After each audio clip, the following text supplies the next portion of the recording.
Jumbo kalian pamundutan saking Juragan Kapal.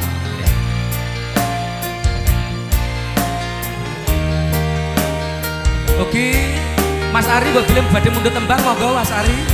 Bu Jihan monggo, Mbak Jihan.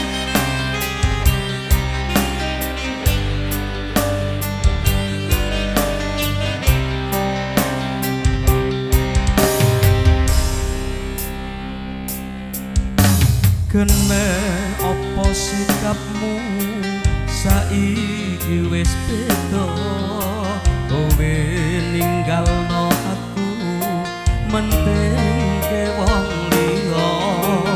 Opo rasa tresnamu saiki wis sirna kaya lumut ing pinggir segara.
Monggo Mbak Uti.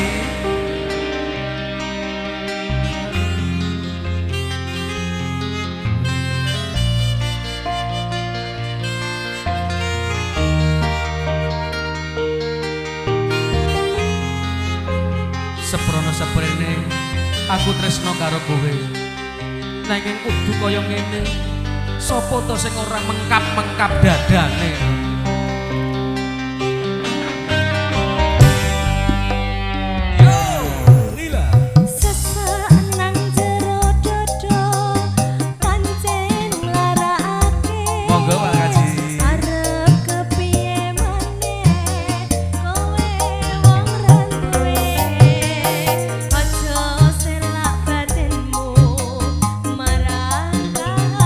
Matur sembah nuwun. Monggo Eyang Putri. Matur nuwun kowe. Apa iki satenane takdirku sing jawabke seliramu beda ati beda lambe. Wis kadung mati rasaku kekas rungokno tangisku benci kowe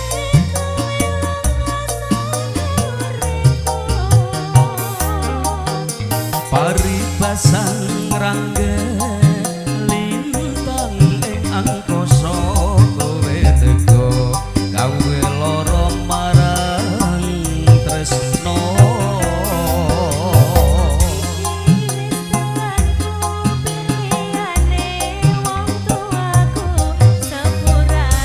Matur nuwun.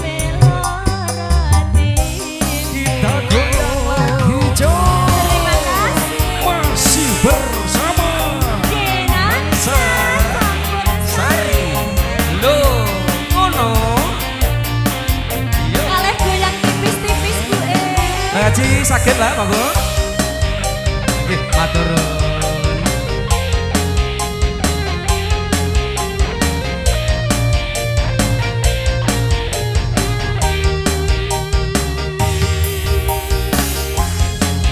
yen pancen iki wis dalane tak trimo kahanane rupa kayu sing penting sliramu bagya mulya ing tembene Wis mesti Kang Mas.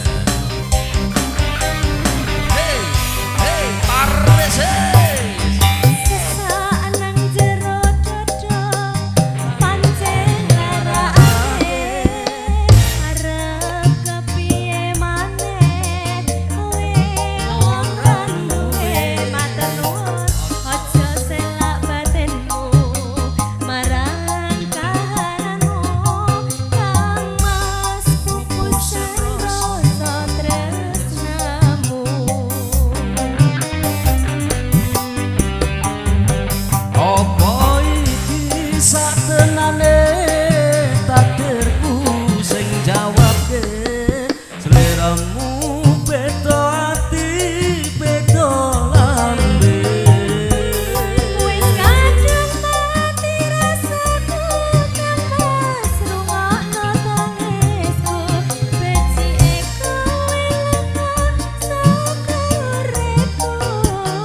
Apa iki satenane takdirku sing jawabke sliramu beda ati beda lambe Wis kadung mati rasaku Kang Mas rungokno tangisku becike kowe lunga sakubatinku.